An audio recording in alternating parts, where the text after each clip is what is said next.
بسم اللہ الرحمن الرحیم۔ حضرت موسیٰ علیہ السلام کا واقعہ پارٹ 2۔ مدین کے قریب پہنچے تو دیکھا کہ کنویں کے پاس بہت سارے لوگ جمع ہیں جو اپنے اپنے جانوروں کو پانی پلا رہے ہیں، مگر دو لڑکیاں اپنے جانوروں کے لیے ایک طرف کھڑی ہیں۔ حضرت موسیٰ علیہ السلام نے ان سے پوچھا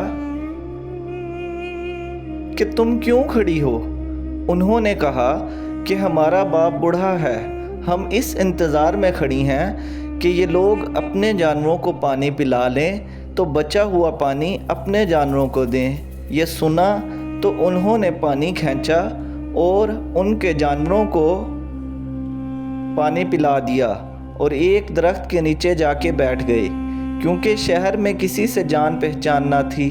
وہ دونوں لڑکیاں حضرت شعیب علیہ السلام کی صاحبزادیاں تھیں، جن کا قصہ اب پہلے سن چکے ہیں۔ انہوں نے گھر جا کر اپنے والد سے تمام قصہ بیان کیا اور ان کے فرمانے پر اپنے گھر لے گئیں۔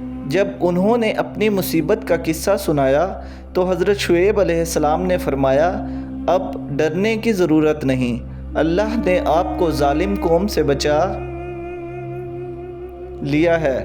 حضرت شعیب علیہ السلام نے ان سے کہا کہ تم 8 سال تک میرے پاس کام کرو اور 2 سال اور ٹھہر جاؤ تو تمہیں اختیار ہے، مگر میں اس پر حق نہیں رکھوں گا۔ 8 سال گزر جانے پر تمہیں اپنے پاس رہنے پر مجبور نہ کروں گا۔ میں اپنی طرف سے یہ وعدہ کرتا ہوں کہ اپنی ایک لڑکی کا نکاح تم سے کر دوں گا۔ حضرت موسیٰ علیہ السلام نے کہا، مجھے منظور ہے، 8-10 سال، اس میں سے جو مدت چاہوں پوری کروں، مجھ پر زور زیادتی نہ ہونی چاہیے، اور اللہ تعالیٰ ان باتوں پر گواہ ہے۔ چنانچہ وہ برابر کام کرتے رہے، اور جب مدت پوری ہو گئی تو حضرت شعیب علیہ السلام نے اپنی لڑکی کا نکاح ان سے کر دیا، اور جب نکاح ہو گیا تو دونوں میاں بیوی وہاں سے روانہ ہوئے، اور راستے میں ایک جگہ پہاڑی کی طرف انہوں نے آگ دیکھی۔ موسیٰ علیہ السلام نے اپنی بیوی سے کہا کہ تم یہاں ٹھہرو، میں آگ لے کر ابھی آتا ہوں، اور اگر کوئی شخص وہاں مل گیا تو راستہ بھی معلوم کر لوں گا۔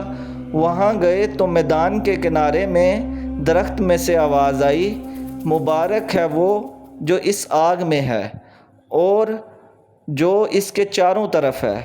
تم طوع کے میدان میں ہو، اپنے جوتے اتار دو، میں بڑی دانائی والا اللہ ہوں، تم تمام جہانوں کا اور تمہارے پالنے والا۔ میں نے تمہیں پیغمبری کے لیے چن لیا ہے، جو کہتا ہوں اس کو سن، میری عبادت کرو اور میری یاد کی خاطر نماز کی پابندی کر، بے شک قیامت آنے والی ہے۔ حضرت موسیٰ علیہ السلام، تمہارے دائیں ہاتھ میں کیا ہے؟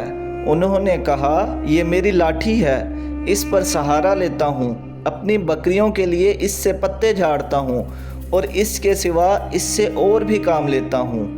اللہ تعالیٰ نے حکم دیا کہ اس لاٹھی کو زمین پر ڈال دو۔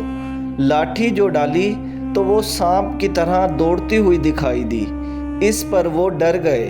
اللہ تعالیٰ نے ارشاد فرمایا کہ اس کو پکڑ لو اور ڈرو نہیں، ہم ابھی اس کو پہلی حالت پر کر دیتے ہیں، اور اپنا داہنا ہاتھ اپنی بائیں بغل میں دے لو، پھر نکالو، بلا کسی عیب کے یہ روشن ہو کر نکلے گا۔ یہ دوسری نشانی ہوگی تاکہ تمہیں اپنی قدرت کی بڑی نشانیوں میں سے بعض نشانیاں دکھائیں۔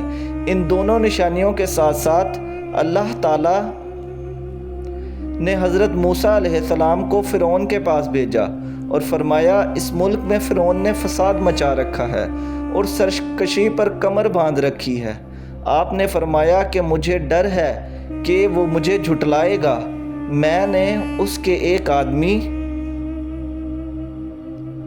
کو مار دیا تھا، وہ مجھے مارنے کی کوشش کرے گا۔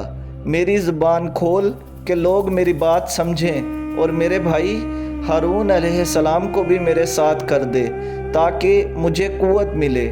حضرت موسیٰ علیہ السلام کی دعا قبول ہو گئی۔ جزاک اللہ۔